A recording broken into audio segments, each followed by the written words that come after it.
What's up, guys? Welcome back to the channel. You guys join me on this beautiful day here with the C63 AMG, and in this video we're actually going to be discussing my 6-month ownership review of this car. I bought this car back in February of this year, and we're now getting into August, so it's crazy how fast time has flown by, and it's been an overall great ownership experience so far, but there are a couple items that I'd like to discuss with you guys that have kind of developed over time and kind of serve maybe as a little bit of a buyer's guide if you're looking to pick up one of these cars. I figured I'd make this video over the past 6 months or so, just talking about some of the things that I've seen with this car that I like, that I don't like, and things you can look out for. So if you guys are new to the channel, this is my 2019 Mercedes C63 AMG, and it's finished in this beautiful, brilliant blue exterior color, and that actually brings me to one of my first points about my ownership experience. This car, this color is absolutely beautiful. It's one of my favorite colors of all time. Just a beautiful color. I wasn't really sure how it would look. I've only seen the brilliant blue C63s and, you know, photos and stuff like that, but in person this color is absolutely stunning. So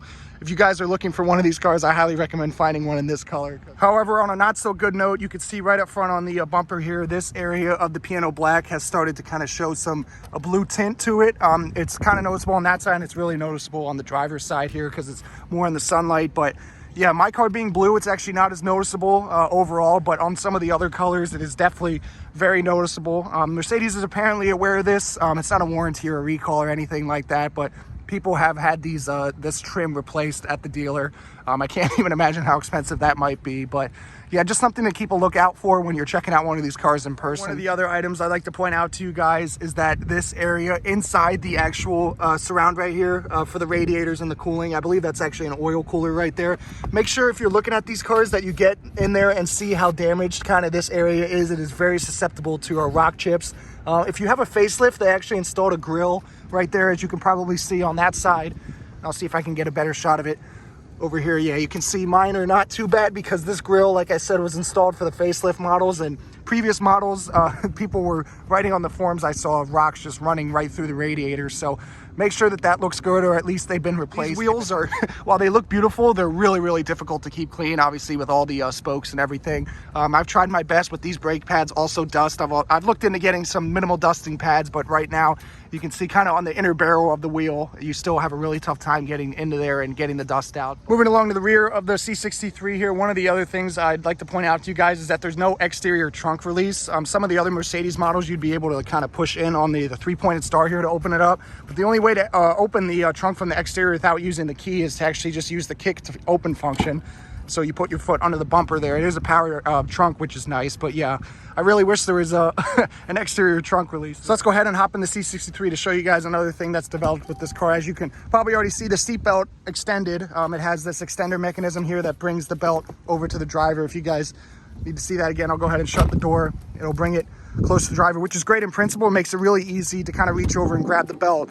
But the issue that's happened, you can kind of already see the foreshadowing what's about to happen here. But go ahead and buckle up as you would, you know, when you're driving along here. The seatbelt will do a pre-safe kind of tension right here to remove some slack. So you'll be sitting in the seat like that, and when you want to get out of the car, you do that, and the seatbelt does not retract fully. From what I understand, the issue to be, if we kind of move the seat forward, there's a spring or something down in the floorboard here for the retractor mechanism. Apparently some dealers will replace that. There's actually been a recall apparently for the convertibles for these same symptoms. I'm trying to see maybe if I can get some good graces for the dealer to replace it for my car, since it's not really applicable. But yeah, not my favorite feature. The seatbelt just kind of dangles there. There's a little bit of slack, so not my favorite.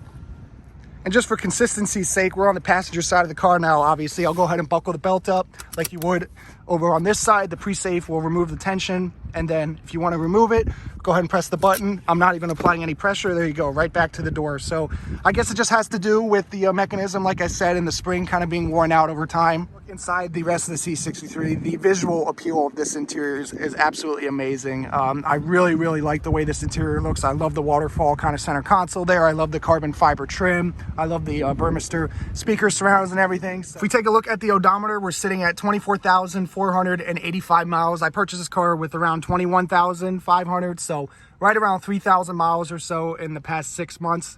But we'll go ahead and start this car up. We'll just go ahead and put the foot on the brake and hit the button.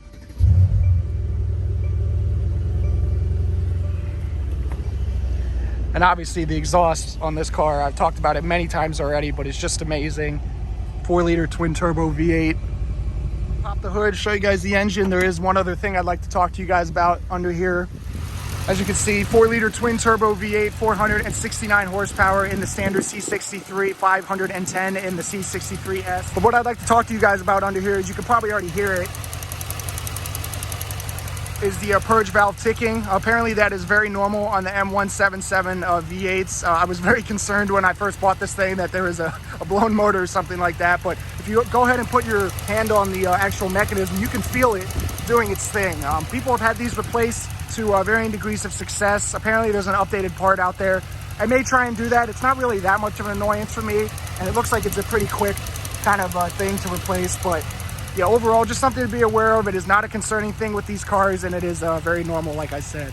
But outside of that, guys, I've had no other mechanical issues with this car over the past 6 months. Knock on wood that stays the same. The only other quick thing that I've had to do is top up some of the coolant in this secondary transmission coolant reservoir there.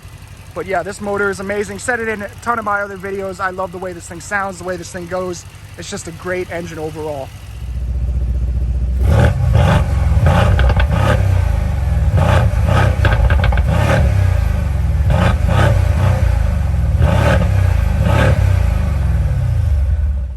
So let's go ahead and shut the car off here and finish up the video.